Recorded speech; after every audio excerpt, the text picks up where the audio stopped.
Alhamdulillahi Rabbil Alameen wa sallallahu wa sallam wa baraka ala nabiyyina Muhammadin wa ala alihi wa sahbihi ajma'in. Assalamu alaikum wa rahmatullahi wa barakatuh. Welcome, brothers and sisters. We'll be continuing today, inshallah ta'ala, our series, a commentary on the last 10 chapters of the Qur'an. And we have now reached chapter number 107, Surat Al-Maa'oon. As always, we like to give some background information about the chapter. We talk about the names of the surah, the period in which it was revealed, if there's any sabab al-nuzul, if there's any precursor to its revelation, we mention that. If there's a background story, we mention that. And also if there is a summary, we'll also mention that as well. And so that's what we'll do here in the opening. The names of the surah are two. It has been referred to by the scholars as Al-Maa'oon and Surat Ra'ayta.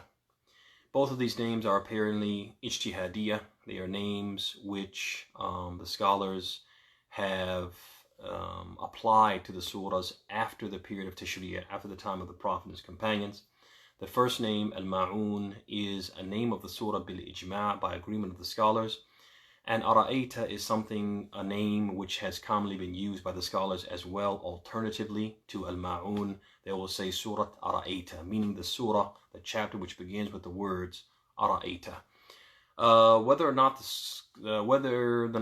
there is some debate, amongst the scholars as to whether or not the surah is Makkiyah or Madaniyah. So there are basically three opinions. The first opinion, which is the opinion of the majority of the scholars, is that it is Makkiyah. The surah was revealed in Mecca.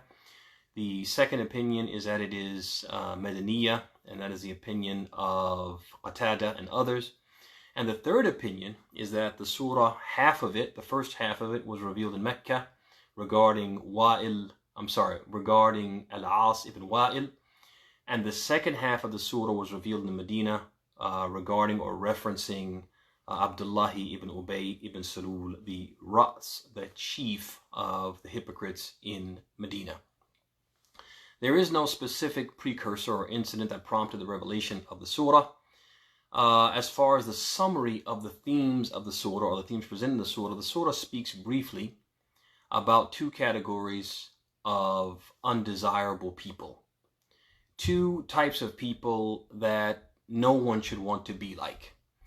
And the reason why Allah subhanahu wa ta'ala describes them in the surah in such a very concise manner, it's a very relatively short surah, but he describes them aptly and describes them concisely, is for two reasons. One is so that the believers will recognize them, will know that these are those people that Allah subhanahu wa ta'ala was referencing in the Qur'an and telling us that these people are undesirable.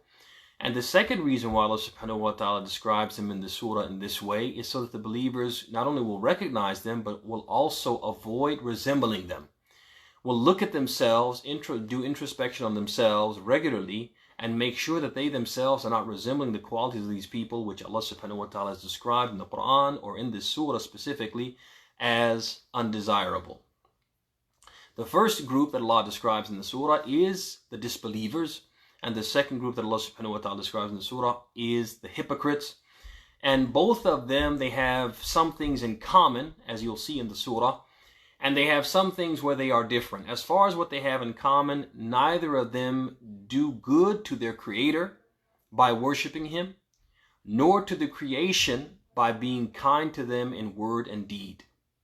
As far as what they have, which is not in common, the way in which they differ, or the disparity between the two groups, is that the disbelievers, they deny Allah altogether, while the hypocrites are heedless of their prayers and offer them only to give the false impression that they are engaged in worship. So they pretend to be heedless of Allah while they pretend to heed Allah, to be mindful of Allah, while in reality they are heedless.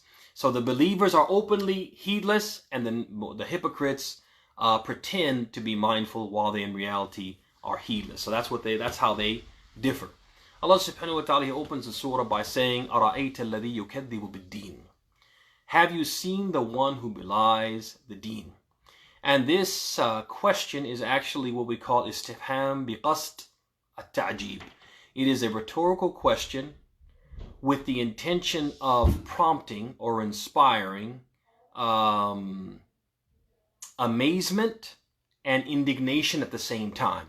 So it's like a rhetorical question, like a person asking, saying, can you believe that? Can you believe that he said that? Can you believe that he did that? The person is not asking you if you really believe it. They're not expecting a response.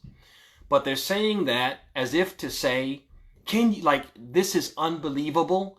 I can't believe it. I'm amazed by the fact he did this, this terrible thing that is worth what? Worthy of contempt and indignation and so on. And this is the meaning, or this is the message in Allah's statement when he says, أَرَأَيْتَ الَّذِي يُكَذِّبُ بِالدِّينِ, have you seen the one who belies the deen? He's not asking us, have we seen it?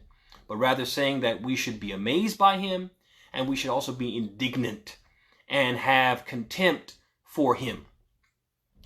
And Allah subhanahu wa ta'ala, he mentioned this basically to call attention, or to basically to open, to lay the foundation for describing this one who yukaddibu bid-deen, the one who belies the deen. And the scholars have differed about the specific person intended by the statement of Allah, have you seen the one? Alladhi yukaddibu bid-deen, the one who belies the deen. But what is important, as we say, as it is said by Ahl Tafsir, al-ibratu bi umum al-lafz la bi khusus as-sabab. What is matter and is what of real substance and importance is not the specific individual who was intended by the words, but rather the generality of the wording and what it conveys of meaning. So what we should be concerned with is not who specifically is being referred to, but rather the fact that the one who belies the deen has certain qualities, and we should know those qualities to avoid having those qualities and resembling the people with those qualities. And Allah subhanahu wa ta'ala is going to divide those two, the one who belies the deen, into two categories. And the first one is al-kafir, the disbeliever, and the second one is al-munafiq, the hypocrite. And Allah subhanahu wa ta'ala is going to begin first and foremost with the kafir and describe him, and then he's going to address the munafiq, the hypocrite. But before he does that, before we go to that description, we want to focus on this word, ad-deen. So Allah subhanahu wa ta'ala says, have you not seen the one who belies the deen? And there is some debate amongst the scholars regarding what is intended by the deen here. So the first opinion is that of Ibn Abbas radiallahu anhu, who said ad-deen here means hukmullah. And what he likely means by hukmullah is hukmullah fil akhirah, the ruling of Allah upon people, or the judgment of Allah upon people in the hereafter. And in that way, or in that sense, the opinion of Ibn Abbas, or his commentary, his tafsir, his interpretation, is akin to that of Mujahid and Ikrimah, because they said it means al-hisab. It means the account and reckoning. And in that way, it's akin to the third opinion, which is the opinion which was transmitted by Al-Mawardi, who said that it refers to the recompense, reward, or punishment, al-jaza, that people will receive for their deeds in the hereafter. So in that sense, all of those first three are very much alike, and they're more, the difference between them is more semantical. It's more semantics than anything else. And basically they're all saying the same thing. Ad-deen means what? Yawm al-qiyamah, when Allah will pass judgment on the people and give them a reward or a punishment for their deeds. The last of the four opinions regarding ad-deen is that it refers to al-Qur'an. And this appears to be an outlier, an odd, a weak tafsir, because commonly the Qur'an is not referred to in the Qur'an as ad-deen, as basically, as ad-deen. So the meaning of the verse, therefore, that first verse, which lays a foundation for what is to come, the description of these two groups of people, is that, do you know the one who disbelieves and denies judgment, reckoning, and the reward and punishment that follows them? Do you know the qualities by which such a person can be recognized? Do you know the qualities? It's important for you, O believer, to know these qualities. And then Allah subhanahu wa ta'ala begins what? Describing them. So as we said, we can A, recognize them for what they are, disbelievers and hypocrites, and two, we can avoid ourselves resembling them. So Allah begins with the first quality, and as we said, He begins by describing the kafir. He says, فَذَلِكَ الَّذِي يَدُعُّ الْيَتِيمِ. For that is he who repels the orphan. This word yadu'u in Arabic, it literally means to shove a person forcefully. And it can also have a figurative meaning as well, and both the literal and the figurative meaning of this word yadu'u is intended here. So the disbeliever, he may actually literally shove the orphan ruthlessly to show his contempt for the orphan and to show his lack of pity for his condition.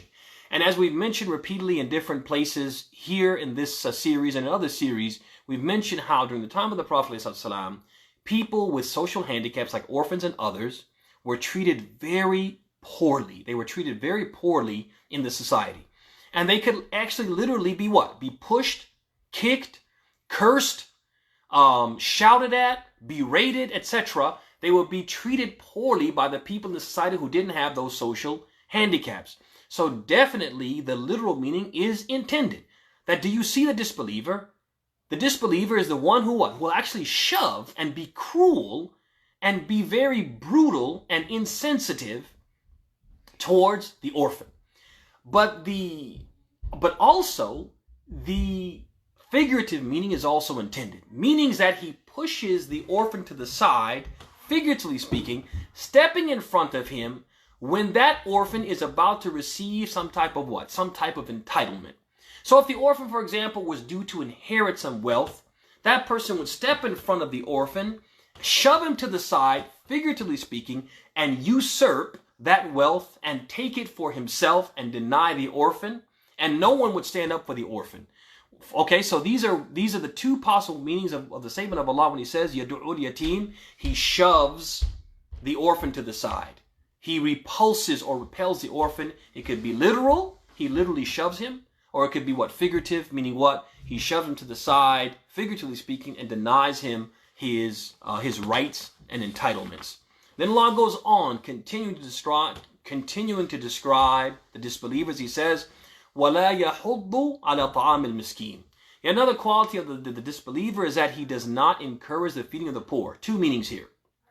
One is that the disbeliever who has a surplus of wealth or provisions, he has more than what he needs of financial wealth, currency, and more than what he needs of provisions, food, drink, clothing, etc.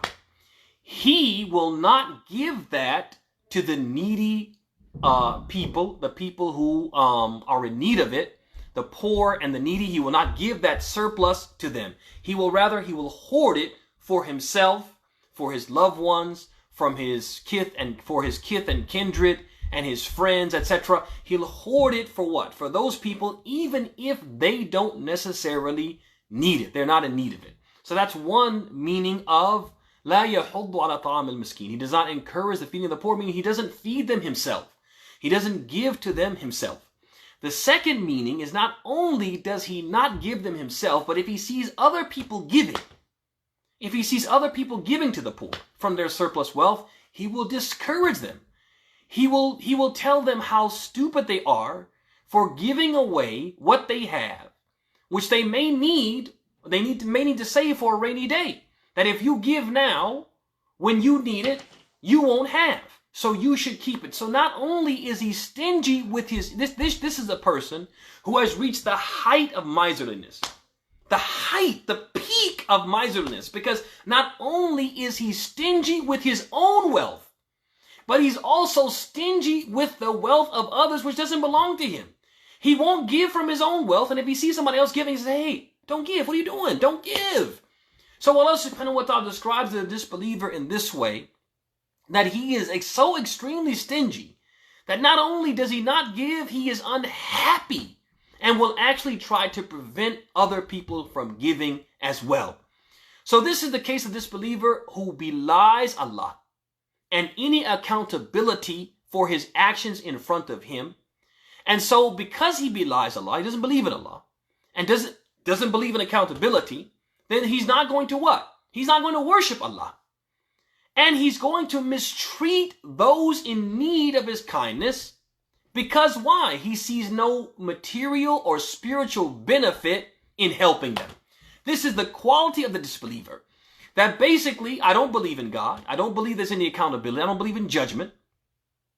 And therefore, I'm not going to worship Allah. I'm not going to worship a God that I don't believe in. I'm not going to spend my life, my days and my nights worshiping Allah and waiting for a hereafter or a paradise that I don't believe exists. So that person is not going to do any good deeds. And then he's going to see people who are in need of his help, but he's not going to help them. Why? Because he feels like I will lose materially. I'm giving them my wealth, and therefore I'm losing that wealth. And I'm not going to benefit spiritually because I don't believe in spirituality. This is the description of what? Of the disbeliever. And Allah is telling us this, one, so that we will recognize them. We'll recognize the quality of disbelievers, and also so we'll avoid being like that. And unfortunately, some believers, some Muslims, they behave like this. They try to avoid and dodge charity, giving in charity. It's very difficult for them to what? To give, okay? And they are very cruel to people who need their compassion. And so we have to be careful, brothers and sisters. Allah is not telling us this so we read it and say, yeah, those disbelievers, man, they're bad folks. No, He's telling us this so that not only do we recognize the disbelievers, the quality of disbelievers, but so that we avoid having those qualities ourselves, because man tashabbaha biqawmin fahuwa minhum. Whoever resembles a people is one of them. Now Allah subhanahu wa ta'ala turns his attention to what? To the second group of people that he wants to describe in the surah. And that is al-munafiqeen, the hypocrites. So he begins describing them by saying, فَوَيْلُ لِلْمُصَلِّينَ فَوَيْلُ لِلْمُصَلِّينَ الَّذِينَ هُمْ عَنْ صَلَاتِهِمْ سَاهُونَ. He says, woe unto the worshippers who are heedless of their prayer. Now, as we said, this ayah was revealed concerning the hypocrites. And since they also disbelieve, so this was revealed concerning the hypocrites because they also are from the people what? Yukadibu bid-din. They belie the hereafter.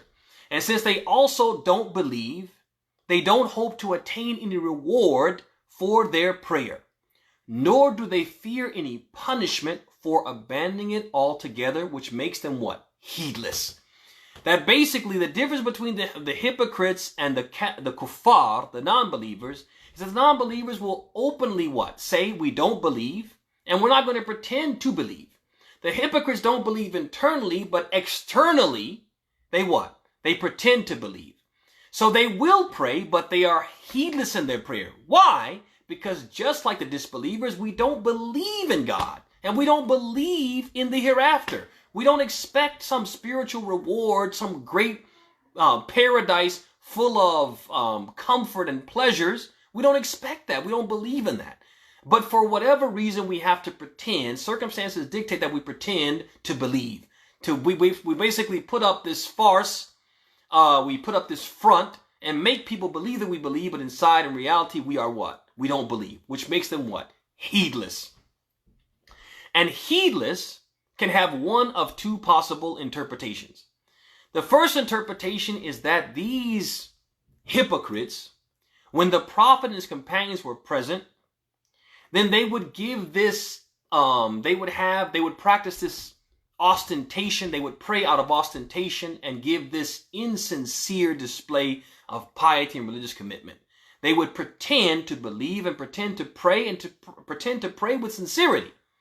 But when the Prophet and his companions, when they were outside of the Prophet and the companions' watchful eye, nobody was watching them, they wouldn't pray. They wouldn't pray at all. They didn't pray at all. That's one meaning of what? Of heedless. The second meaning, and this shows, it's important to mention before we mention the second meaning, is that what does this show about the munafiqeen? Just to show what kind of people they were and how we believers should avoid being like them, is that the munafiqeen were more afraid of the reprisal of Allah's creation. What is the Prophet going to say if we don't pray? What are the companions going to say if we don't pray? What is that? That's going to put a spotlight on us and make them doubt us, suspect us, maybe even harm us. So we're going to pray when they're around.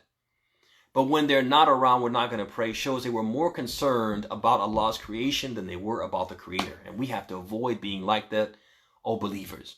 We can be the people who we behave piously in front of other Muslims.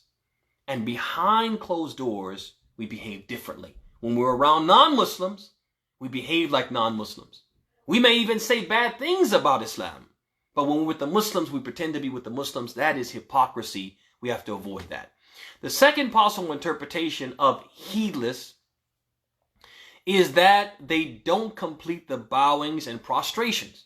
So that heedless in salat here means that they didn't pray the prayer the way it was supposed to be prayed, or they didn't give the prayer its full right and due. Each position its full right and due. So they would bow, but they wouldn't stay down long enough to complete the bowing. Prostrate, but wouldn't stay down long enough to complete the prostration. And we have to be aware of this because there are many Muslims, unfortunately, who pray like this. They pray what? As if they're in a hurry. As if they just need to get this over with. And so they're not completing the bows and prostration. This way they're resembling who? Al-Munafiqeen, who are what? Heedless in their prayer. Allah goes on. He says, الَّذِينَ هُمْ يُرَاءُونَ, those who seek to be seen while worshipping. And the scholars of Islam, among them the companions and the commentators and the great mufassirun of the companions, have differed and debated about the meaning of they yura'un. They seek to be seen while worshipping. Ibn Mas'ud, he said, Wallahi ma tarakuha al-batta. Walau tarakuha al-batta kanu kuffaran. He says, I swear by Allah, they never abandoned prayer in its entirety. For if they had, they would have become outright disbelievers. But rather, they were not particular about offering the prayers at the prescribed times on a regular basis. So he says the meaning of yura'un is not that they didn't pray at all. He said that because why? He said if they didn't pray at all, they would have become what? Disbelievers. But he said rather they were the people who they weren't particular about praying the prayer at the prescribed times on a regular basis. Ibn Abbas said something similar. He said they delayed the prayer beyond their prescribed times. So for example, they would pray Salatul Dhuhr at the time of Asr, Asr at the time of Maghrib, Maghrib at the time of Isha. They would delay the prayers beyond their prescribed times. They would do this on a regular basis. It has also been narrated on authority of Abd'Llah. Abd'Llah has also narrated that it refers to the one who completes his prayer and goes on his way unsure of how many times he offered it. Or, I'm sorry, how many units he offered. So for Salat al-Dhuhr, he prays.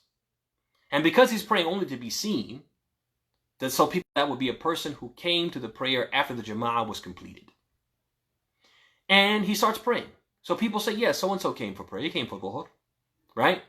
But that person is just praying so people will see him. And so he's just like, I'm just going up and down. I don't know how many times I pray, but I just want them to see me praying. So they'll say, yeah, so-and-so prayed. He's not a munafiq. But in reality, he's what? He's a munafiq. So now this brings a question which is asked commonly.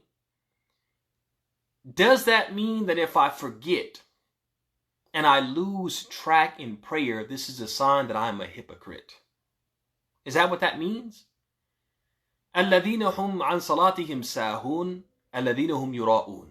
The people who they're heedless in their prayer and they pray to be seen in worship, meaning they pray and they forget how many they prayed and they don't care how many they prayed. Does that mean that if I forget how many I prayed, I'm not sure, does that mean I become a munafiq? Or it's an indication that I'm a munafiq? The answer is no, not necessarily. Not necessarily. The two are not what? The two are not necessarily inseparably linked. If you forget in prayer, you're automatically a munafiq. That's not what it means. And the reason why we say we know for certain that that's not what it means is why? Because the Prophet ﷺ himself, who is the most pious person and the most sincere believer to ever walk this earth, sometimes he would forget. He would lose track of how many times or how many units he offered in prayer. And he was certainly not a munafiq. And also some of the believers, the great believers, the companions, they would also forget sometimes. Right? And Allah subhanahu wa ta'ala has given us something prescribed for us, what we call sujood as-sahu, the prostrations of forgetfulness. He's prescribed this because why? It's something that's going to happen. It's part of human nature to what? To sometimes forget. So that's the first reason. The second reason why we say that Allah did not mean to say that anyone who forgets or loses track in prayer is a hypocrite is that Allah subhanahu wa ta'ala, the wording of the Qur'an is very daqiq. It is very precise. Allah subhanahu wa ta'ala, He says, الَّذِينَ هُمْ عَنْ صَلَاتِهِمْ سَاهُونَ.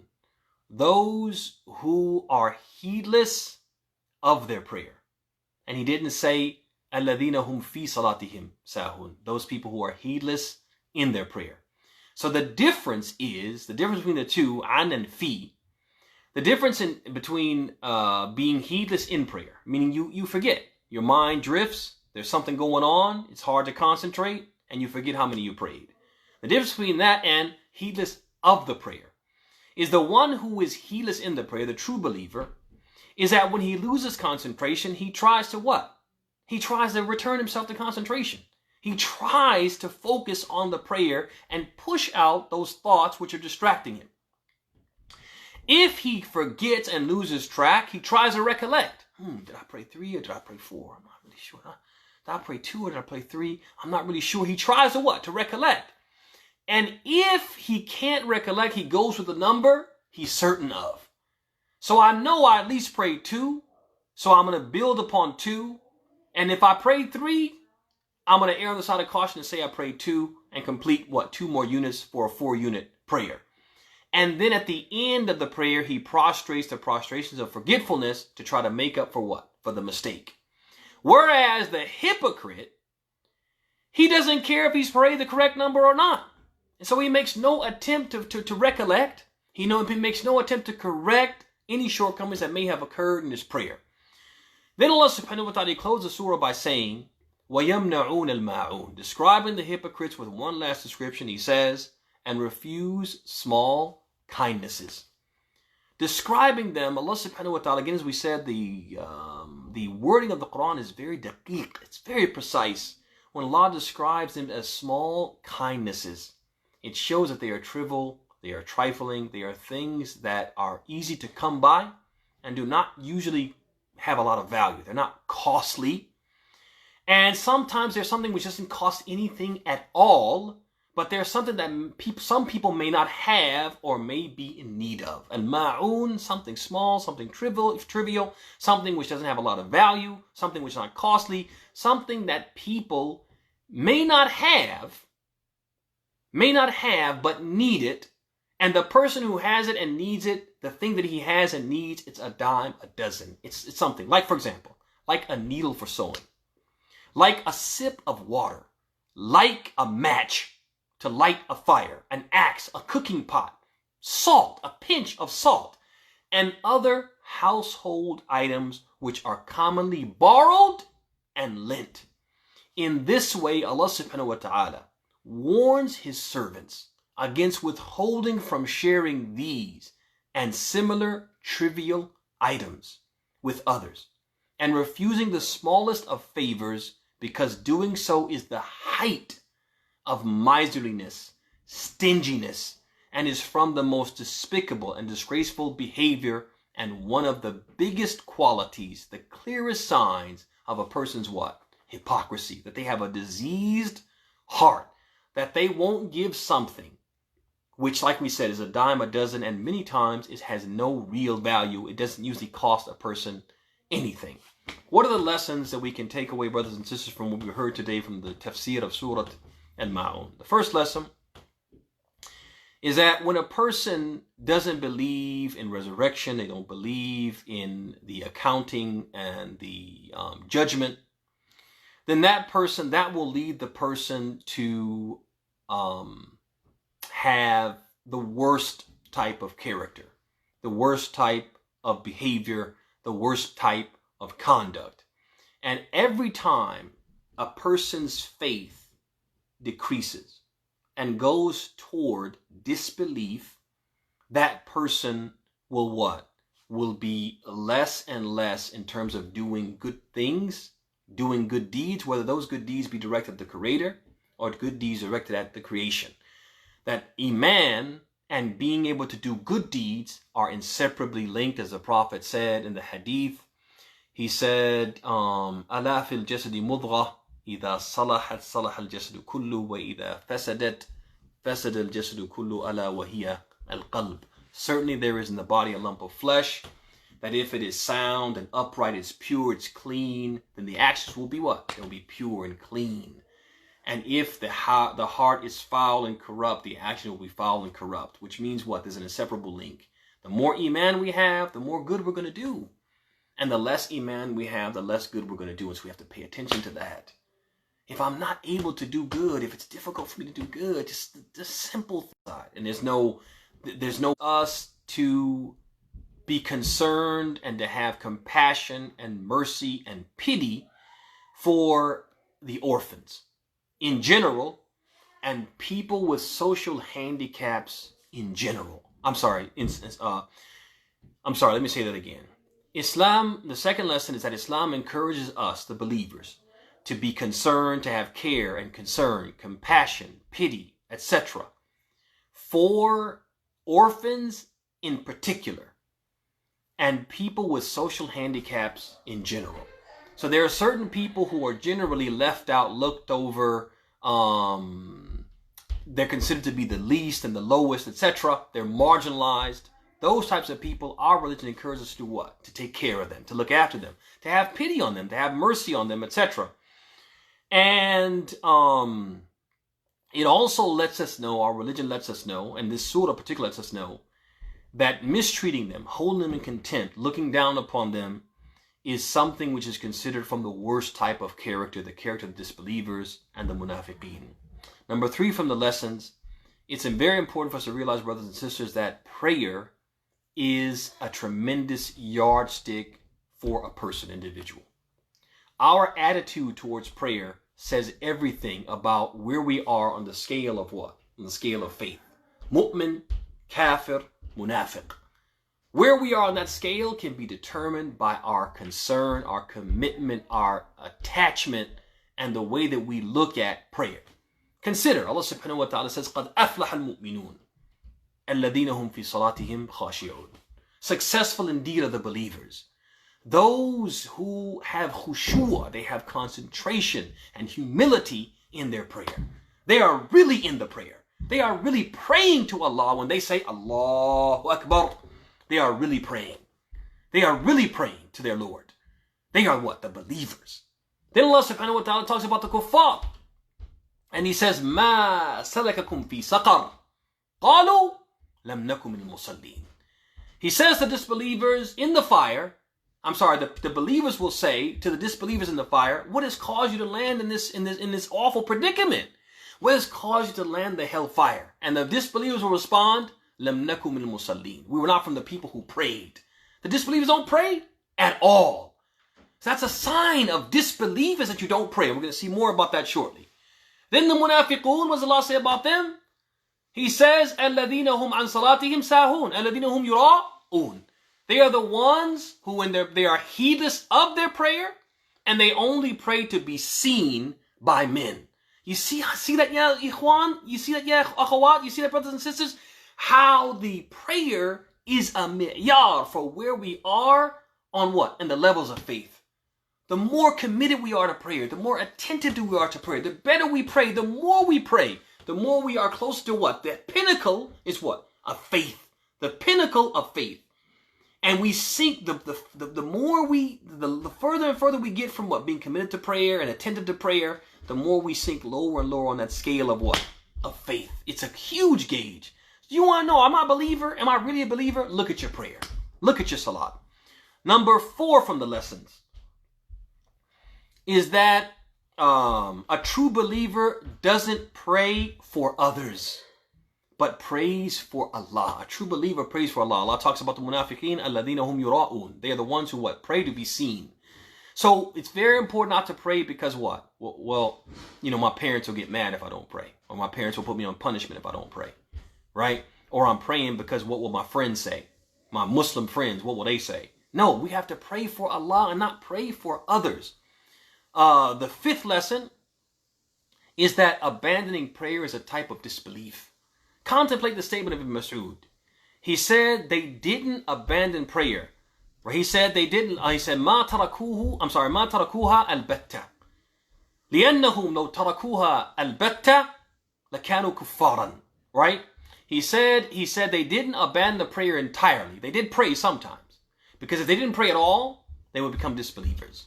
And the Prophet said in the hadith, and this shows you the understanding of the early Muslims. A person doesn't pray, a person doesn't have faith.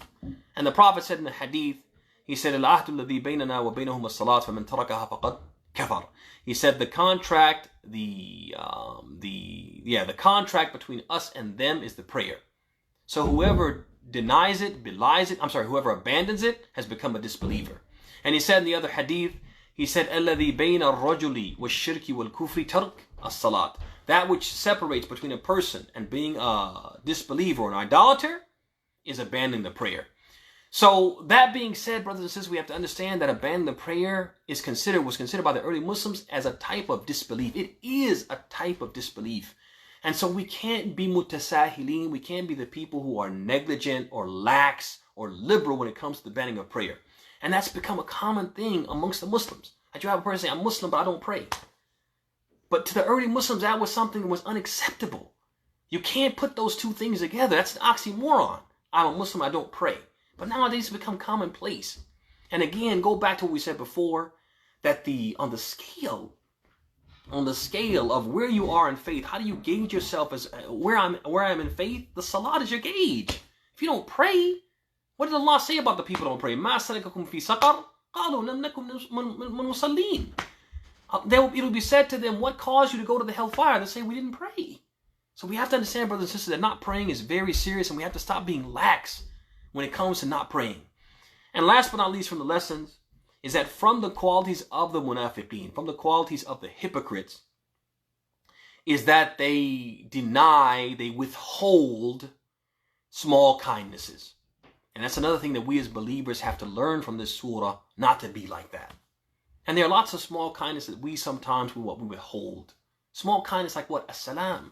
You meet a person, you see a person in Walmart, you see a person out in public, you see them at Trader Joe's, you see them at the mall, you see them at a carnival, you see them at Krispy Kreme donuts, whatever it is, you see them at a gas station. You know them, you recognize them as a Muslim. And that small kindness of Assalamu alaik, we can't even give that. Small kindness, a smile. What's up? What's going on, brother? And just smiling in the face of your brother is a kindness, it's a charity. And there's no skin off our nose. Smiling is easier than frowning, and you'll get a reward for it. And we can't even do that. A small kindness like that. And there are many other small kindnesses, but the al-muhim, we have to learn to be the people who gladly give these small kindnesses. 1, because it's good. 2, because of the good deed, we'll get a reward for it. And 3, because we want to avoid being from the people who have the qualities or demonstrate the qualities of the munafiqeen. And with that, we'll come to a close. We ask Allah subhanahu wa ta'ala to bless your houses, to bless your spouses, to bless the rest of your evening, to bless your families and your children, to bless the rest of your day, and to make you blessed, to bless you and to make you blessed wherever you may be. We ask Allah subhanahu wa ta'ala to make us from those who listen to the talk and follow the best of it. And we ask Allah subhanahu wa ta'ala to make us from those who He teaches beneficial knowledge and who He truly benefits from the knowledge that He's teaching us by making us from those who truly put it into practice. هذا وصلى الله وسلم وبارك على نبينا محمد وعلى آله وصحبه أجمعين والسلام عليكم ورحمة الله وبركاته.